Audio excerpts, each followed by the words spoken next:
Would it be too much to therefore describe it as a calling? Maybe a compulsion, but many journalists pursue it as a vocation. Many of us pursue it as a compulsion or an addiction. And you have to be a little bit neurotic, I think, because it's an intensely competitive business and you have to be able to cope with the stress. Not just one day, but day after day, year after year.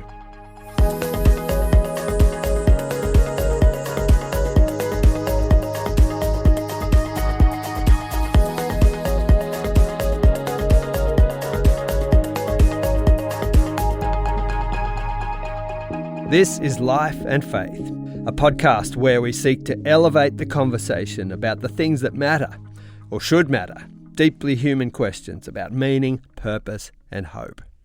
No matter what you believe, we hope you'll join us exploring the complexities, the struggles and the joys of life and faith.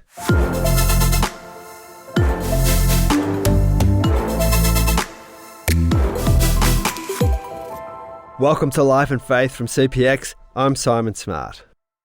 Peter Hartcher is a leading Australian political and foreign affairs journalist. He's had a long career in the media, beginning with the cadetship at the Sydney Morning Herald, fresh out of school in 1982. He is now the political and international editor for the Herald and for The Age. He had a couple of stints in Tokyo and Washington and at the Australian Financial Review. He's the author of several books, the latest being Red Zone, China's Challenge and Australia's Future. He's won impressive awards for journalism, including the Gold Walkley Award. And Peter Hartcher is known for his incisive commentary, his lively and engaging writing, and his careful, sober but hard-hitting style. He hasn't always been loved by politicians, which is no doubt part of the job description. Paul Keating once called him a psychopath, and we'll get to that shortly. We were really glad to have Peter come into the studio to talk about his work and his life and the state of the world and why he doesn't give way to despair. Peter Hartcher, so great to have you in. Thanks for coming. It's a pleasure, Simon. Now tell me, what first drew you to journalism, and to what extent has that initial motivation, whatever it was, been fulfilled? I remember very clearly reading the Sydney Morning Herald as a 12, 13, 14, 15-year-old because, my parents subscribed.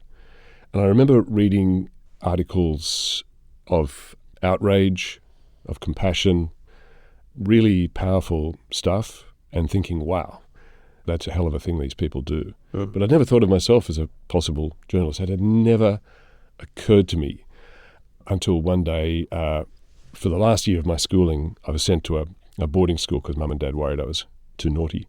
I had to be sent. I was sent out of Sydney, which is where I grew up, into a boarding school in Bowral called Chevalier College. And somebody there knew a journalist or had met a journalist or had a family member, and I thought, can real people do that? Yeah, they exist. That's what started me. Honestly, Really? that was the beginning, yeah.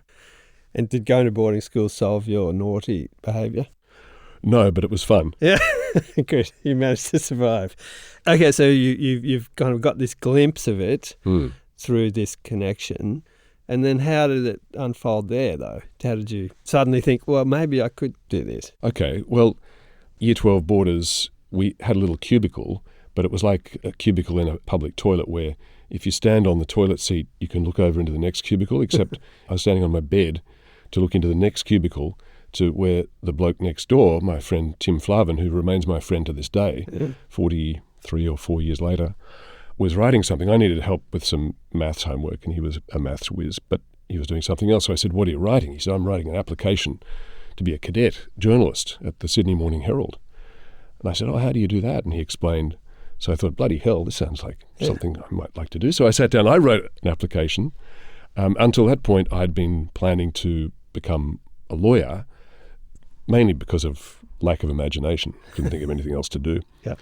And he wanted to be a journalist. Well, of course, the way it worked out was that he became the lawyer.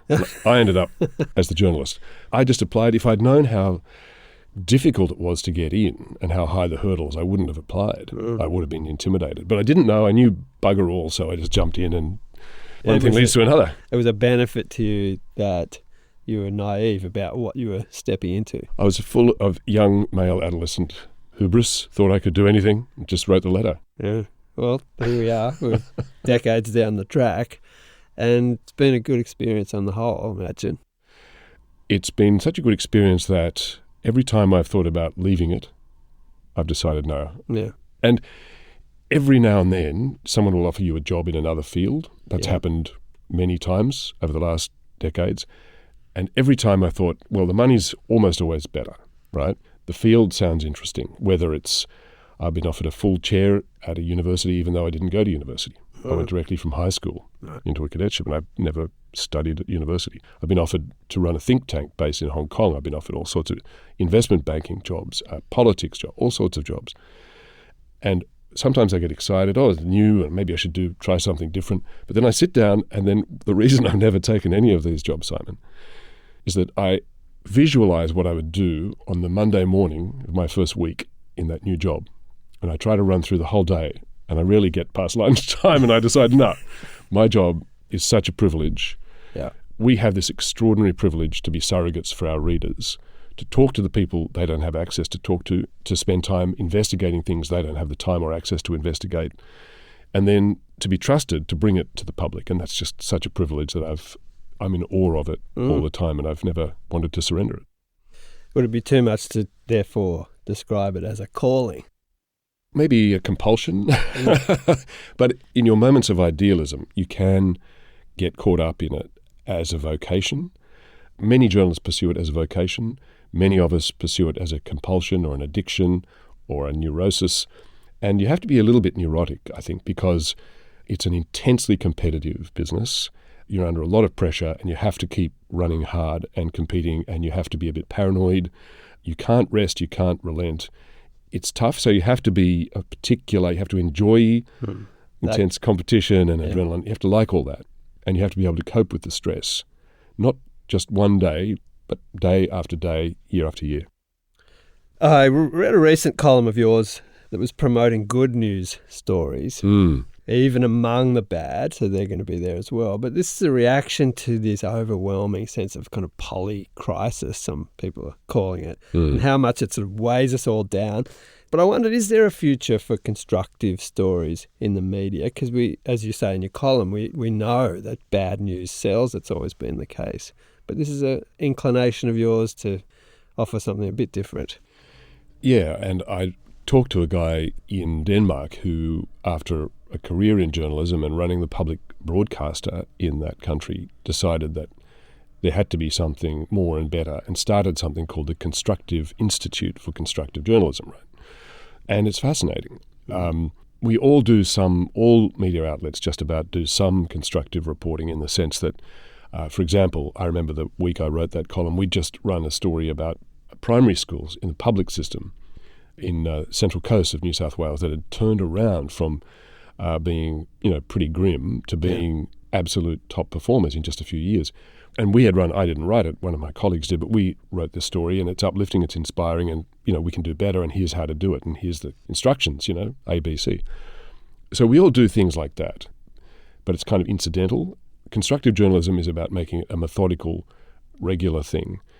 So I decided to write this column. The idea, the concept, the principle has taken off in a number of countries. In fact, just the week I was writing this piece, Deutsche Welle, the German national public broadcaster, announced that it was going to start a regular newsletter on constructive journalism. I think the first story I saw there was about an African farmer who'd figured out how to grow lush crops in the desert. This is pretty interesting. Yeah. That sort of journalism that's not just about the problems, journalism that is also, you have to treat the problems. You can't solve them until you recognize and diagnose them, but also about how to solve them. As I'm putting this together, I thought, I wonder what my own boss would say about this. So I rang up Bevan Shields, who's the editor of the Sydney Morning Herald, and I said, what do you think about this stuff? And he said, we've actually started tentatively exploring it. We've sent a couple of people on fellowships to study it, and we think there's an appetite among the readers for much more. I think of the journalistic trade and the power that you have. There's sort of certain power invested in the writing and the way in which you are dealing with real people's lives. Do you sense that responsibility? I mean, there are plenty of journalists that don't, but what does it feel like for you when you get this opportunity to speak in these particular terms about particular people, and the sense of, am I treating them in a way that's fair? Yes, and in my younger years, I would have been a lot harsher and a lot less sparing. Yeah.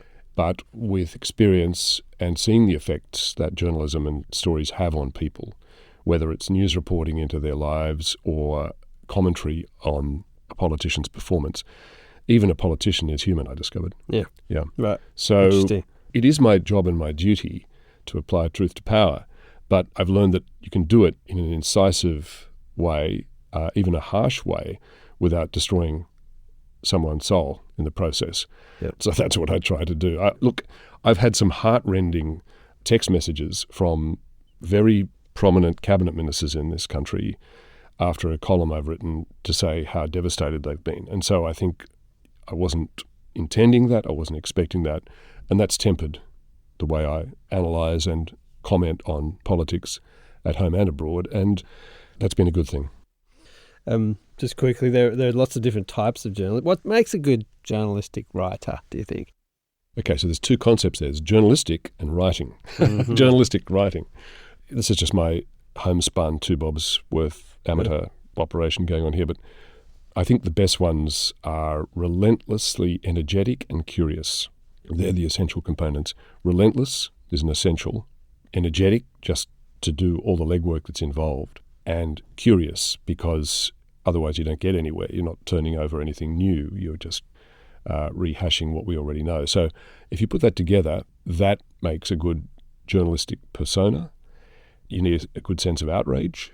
You can't be perpetually outraged because that just leads to, madness. But you need a good sense of outrage where you react against injustice or unfairness. But then you also come to the concept that you've just added to that, which is writing. This is a different set of skills. Many journalists don't have it.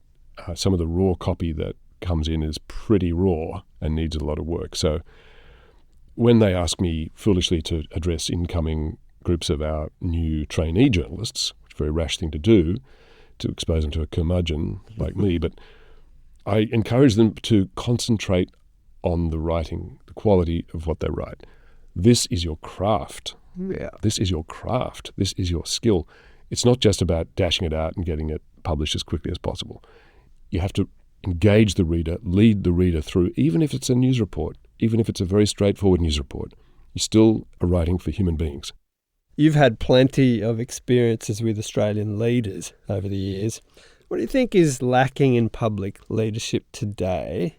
And what do you think perhaps we should be more grateful for, though, in our current generation of political leaders? I'll answer the second part first, if I may. Australian politics as a whole has remained sane.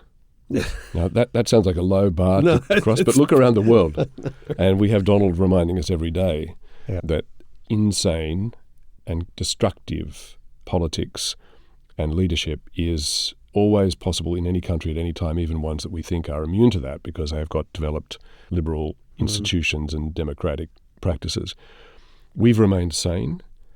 The Australian public has broadly remained sane. I mean, there's always madness and excesses at both ends ideologically, and that's just a given.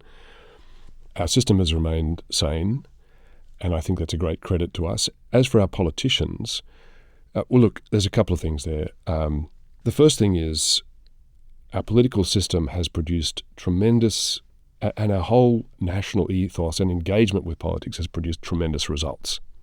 Of course, we're full of complaints. I mean, pick up any newspaper, look at any website. There's always problems. Which country doesn't have major and serious problems? That country has yet to be invented. The only countries that are perfect are ones that have perfect censorship. Yeah, right. Right. But name a country that is freer, fairer, with greater public safety, personal opportunity, and prosperity. Name one. Just name any country that's better, and you can't. In the world rankings, the annual comparisons of human living standards, Australia is always competing with the Nordics for the top 10 places. And some of them are extremely functional, very successful social democratic systems, no doubt. But try going there in winter.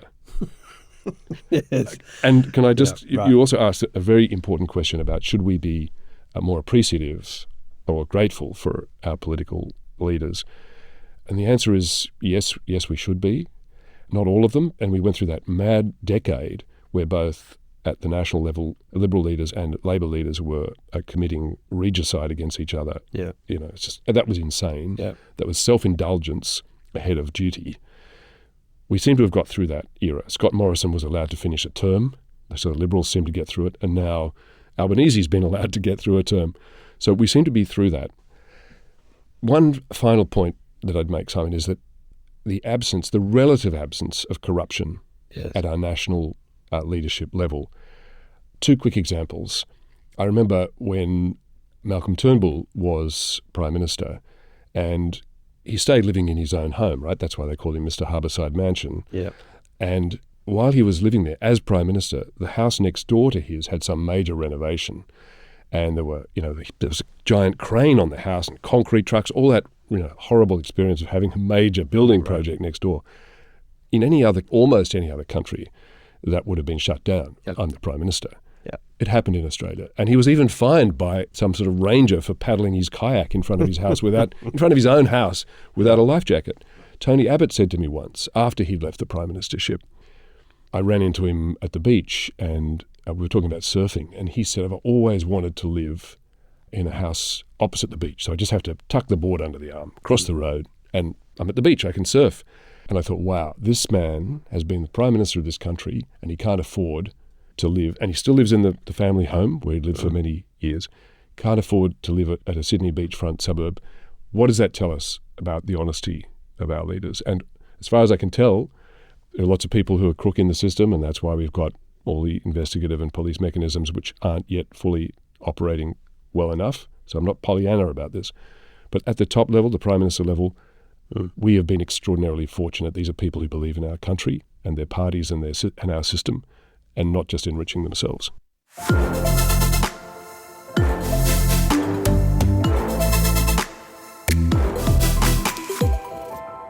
This is Life and Faith, and I'm speaking with political and international affairs journalist Peter Hartcher.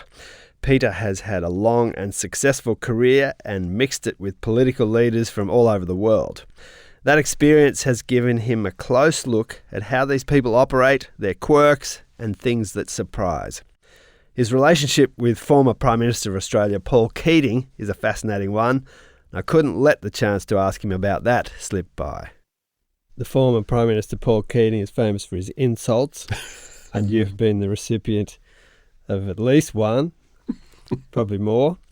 Old acid drop was one. Very original, I thought. Very, yeah. Well, he's great at them. You've spent some time with him. It was a bit of a love-hate relationship, possibly. I don't know. You'll tell me. But what are your lasting memories of Paul Keating? Well, it is a love-hate relationship. I've known Paul for it'd be over 35 years now. And yes, there's love. He loves you when you agree with him absolutely, slavishly, and he hates you when you disagree, even moderately. Right. That's the nature of it. So I think he, as Treasurer, was a gift to our country because he was prepared to put the task of national reconstruction and prosperity ahead of his own popularity. Mm. And at one point, he was the most unpopular person in the country. He was absolutely loathed because of the wrenching economic change he put our country through. Now, he got lucky. He had a very popular Prime Minister, Bob Hawke, who kept winning elections and being everybody's best mate, while he had this deadly effective treasurer effectively dismantling the Australian post-war settlement and opening the country to competition, which gave it a huge boost and 30 years, unprecedented, 30 years of continuous economic growth, not matched before or since. So he gave our country a great gift. And some of the details of that remain. The superannuation, compulsory superannuation, for example, is a good example of that. But then post-Prime Ministership, I mean, he's always been a great hater.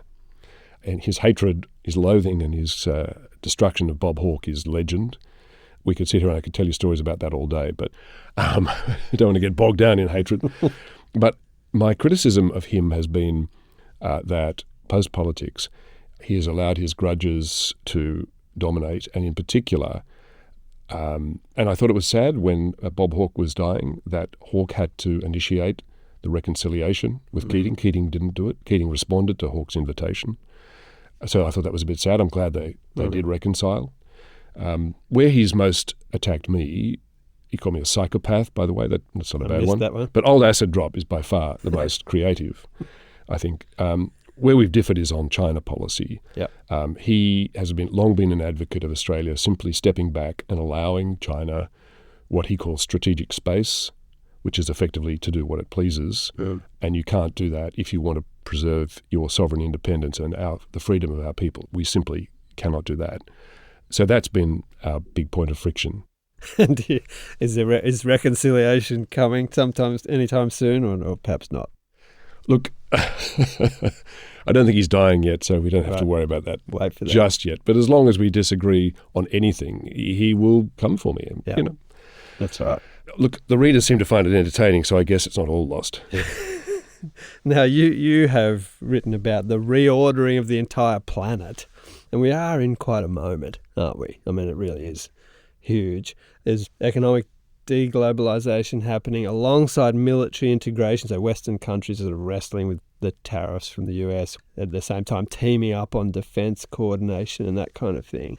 This can't be, in what you're writing about now, it can't be easy to keep up with. Every day it seems to be shifting. Yes, sometimes you are drinking from a fire hose. Yes, it can be completely overwhelming, but it's my job. So people are digging up Samuel Huntington's Clash of Civilizations from the 90s, again with reference to trade war, Iran's nuclear program, the rise of China, that sort of thing. A lot of that's framed in economic and military terms, but there has to be a kind of existential, ethical element to this, don't you think? Well, I'd make 2 points. Huntington's book said that Australia was one of the countries in the world that was doomed to be permanently torn. He said Australia was a torn country because it was torn between East and West and would never belong completely to either the Western Bloc nor the Eastern countries, which is brings us back a little bit to the Keating point. I mean, Keating wants Australia to leave the American sphere and join the Chinese sphere. And the thing is, are we a torn country? Well, no. We are one of the most cohesive and peaceful countries in the world. We manage to have constructive relationships on the whole with almost everybody. Everybody's having a rough time with the US at the moment. We're having one of the less rough times. Many countries are having a rough time with China. We're having one of the less rough times. We managed to keep a unique set of relationships and engagements. We have a large Asian Australian population. We have a large number of English, British immigrants turning up, and we manage all of this in a cohesive way while the country holds together and our politics remain sane. We're not a torn country. So Huntington was on that point about where he prophesied about Australia. What was that, 30 years ago or something? I think has been proved wrong, and may it long remain. So the next point was there should be an ethical element.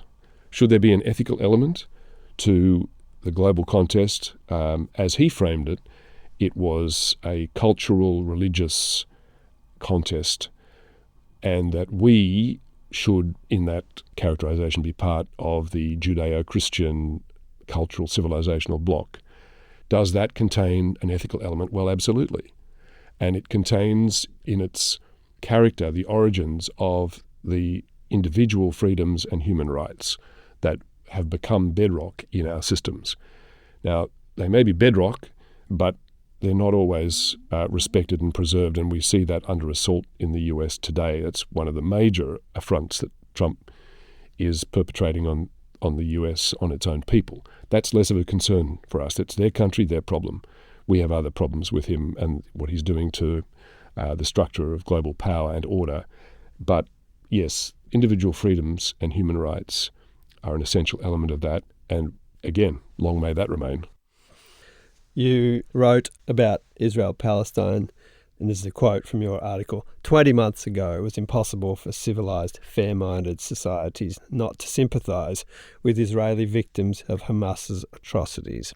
Today it is impossible for civilised, fair-minded societies not to sympathise with Palestinian victims of Netanyahu's atrocities. Now you say, Peter, that the Israeli people themselves are wanting an end to this violence, and that the majority support a two-state solution, it's feeling a long way off, isn't it? It really is. So the latest polling, something like 70 to 80% of the Israeli public want this war to end. So this is not their war. Let's just be clear about that. This is Netanyahu's war. So let's not hold Israeli people and Jews anywhere or everywhere responsible for what Netanyahu is doing any more than you, Simon, are responsible for decisions that Anthony Albanese might have made, or I might be responsible for decisions that Scott Morrison made. I've never held a lump of coal up in public in my life. So that's the first point. You're right, the Israeli people want this war to end. At the moment, very few of them can see a future in a two-state solution or want to give Palestine that power. But in the right circumstances and right conditions, polling does show that the Israeli people are open to the concept. The key word there is conditions. Yes. Conditions don't exist. Netanyahu has no intention of ending this war. At the moment, there's a lot of public pressure, diplomatic pressure, arrayed against Netanyahu, demanding an end to the war. It will not end, and here's why, as long as he's Prime Minister. It won't end because he needs the support of the ultra-right elements in his coalition. They will not allow him to stop killing Palestinians. It's a simple and very unpleasant fact. So as long as he needs to stay in power, he will have to keep indulging them, and that's exactly what he's doing. Why does he need so much to stay in power, apart from the egomania of remaining Prime Minister? He's got, remember, 3 big corruption cases pending against him, and he's safe from them as long as he's in power. So it's very, very personal on multiple levels for him. Unfortunately, as long as he's there, this war is going to go on. The public, even in a place as far away as Australia, but the public reaction to what we're now seeing is perhaps indicative of a very widely held view that whatever the situation leading up to this, what we're seeing now is just completely unacceptable. Yes, polling around the world indicates majorities of people in every polled country just about are finding the whole war, Netanyahu's policy, unacceptable. Even in the US now, majority of public opinion has turned against Netanyahu and against Israel, which is unusual. The US has been a bastion of support for Israel ever since 1947. And Trump himself has been occasionally critical. He remains highly supportive, but he did challenge Netanyahu's assumption that nobody was starving in Gaza. Yeah. So they've lost global opinion. And for a country that spent a lot of years disturbed by the prospect that it could be labelled some sort of apartheid state in the world, that's unfortunately, very unfortunately, the territory that Netanyahu is leading them into. Can I ask you, Peter, as you over years have been reporting on all sorts of chaos around the world, what has it affected having you personally and your view of the world, your sense of the world for your grandkids or whatever, this sort of thing? It must have an impact on you, even as you go about your objective task of doing this work. Yes, it does. And you have to recognize the reality of the grimness of where the world is heading at the moment, while trying to preserve your personal optimism. And I've got grandkids now as well. I've got 5 kids and I've got 3, about to be 4 grandkids. So yes, you do what you can in a constructive way to help your community, your society, your country, and remain personally optimistic. But you can't ignore the reality of what's happening in the world. And, this is getting a little philosophical now, Simon, but this life in this world will never be perfect. Yep. And cycles of human history will always turn. So we just have to accept that reality, and we're not going to find perfection, not in this life. How has this spoken to you about the nature of the human person? Where do you sit on that? Like when you look at humanity, what's the feeling you get there? Well, that's a big question. Our systems of power and the evolution of human systems and constructs turns out to be cyclical. There's been a theory and maybe a hope that improvement in human freedom and human society could be a linear trajectory. And Steven Pinker, famously in his book, The Better Angels of Our Nature, seemed to trace that trajectory through history, and it seemed to be on an ever upward sloping path of happiness into the Elysian fields. We now see that that is actually not a continuous upslope, but a cycle, and it's turned down. A democratic crisis began in the world from 2007, 2008, around the time of the global financial crisis, where the number of democracies in the world has continuously fallen. Today, according to the Economist Intelligence Unit, there are only 21 full democracies left on the planet out of 200 countries, Simon. Only 21. We're one of them. Yeah, that's alarming, isn't it? And Right? surprising. Right. Now, that's pretty grim, and it's getting worse. We can't give in to despair. On your earlier point, during World War II, it got down to 12. And those 12 countries still managed to fight back and rally and create a world of democratic freedom for most people most of the time. And that's now gone the other way. But we can't surrender to defeatism. Human nature turns out to be as fallible and flawed as ever. We thought we'd got beyond the idea of continuous war as a natural human condition. The EU and the Japanese peace constitution had been described as postmodern, that is, countries that relinquished the capacity to wage and make war. New Zealand also, by the way, was put in that when they got rid of their last strike capability out of their military. That was an inspiring possibility. It showed us that maybe humanity could get beyond that, but it turns out that that was just a phase, and we're now going back the other way. Mm-hmm. And those countries have all now started to rearm in a pretty serious way, with the exception of New Zealand, although they've shown signs of awakening and embracing the reality. And they're fragile things, aren't they, these civilizations that we build on a certain foundation. I wanted to ask you about this not giving in to despair and the role that faith might play in that, either for you or for others. Well, it's central for me. It's the ultimate hope, I suppose. The ultimate source of optimism is that no matter how hopeless this world becomes, there's another. And that's a central source of not only energy, but also hopefulness and optimism. Yeah. And it gives me faith in human beings, even in pretty grim circumstances, even when you can see human nature in its ugliest reasserting itself. And unfortunately, some of those ugly humans are leading major powers. But yes, for me, it's absolutely central to my ability to not surrender to despair, to be a source of positive energy and optimism around my family and for my community and my friends. Many people are noticing a renewed interest in faith among various identifiable groups of people. So lots of sort of public commentators, sometimes people of some influence, are sort of writing about this or experiencing it themselves. There's been growth in the numbers of young men going to church, for instance, which has some interesting other sort of side questions. In the UK, massive growth in church numbers in recent years as well, especially among young people, which I think many of us found surprising. Do you have a sense of what we could put this down to? Because for a long time it felt like, the institution of the church at least was heading in one direction only. Well, of course, the Christian churches mostly have themselves to blame for the discrediting of the Christian churches. Right. There was some shocking betrayal there, which didn't shatter my faith in Christ, but it shattered my faith in the Catholic Church, I'll tell you that. Yeah. Which is where you and I met, actually. I started hanging out with the Salvos as an alternative. My suspicion would be that, well, first of all, there's that old saying that there are no atheists in foxholes. When you're under dire threat, you turn to God. You discover, miraculously, your belief or need for a salvation.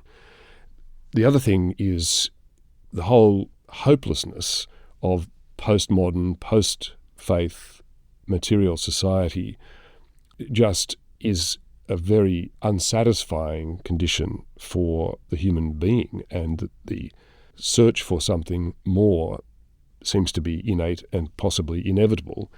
So maybe that helps account for it, because the postmodern, post-faith world was a desolate place full of the most passing and unsatisfying material pleasures with nothing beyond that. That's not a fit place for humans to live. Well, finally, Peter, you've resisted the call for other careers. even though you've had a few of them. Many of us are grateful for that. What do you aspire to bring to your readers in the rest of this career of yours? You resisted the urge to say I did. Twilight. I did resist. Years. I stayed polite.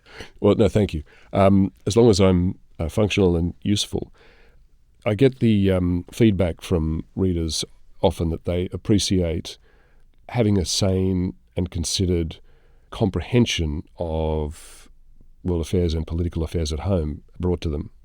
That seems to be my main value add from what I hear back from readers. Now, that's just something that's evolved over the years.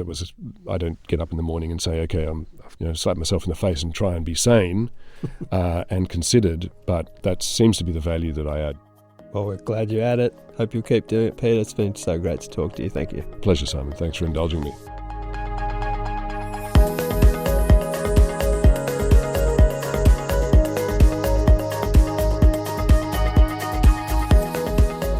This has been Life and Faith with me, Simon Smart. Thanks so much to Peter Hartcher for coming in today. I really enjoyed this conversation. You can find Peter's columns each week at The Age and the Sydney Morning Herald, and I'll put links to some of his books in the show notes. If you know someone who would also appreciate this episode, please send it on to them now. And any other episodes you think might resonate. I always love to hear when our listeners have done that. It makes us happy here at CPX. And it makes Alan Douthwaite happy.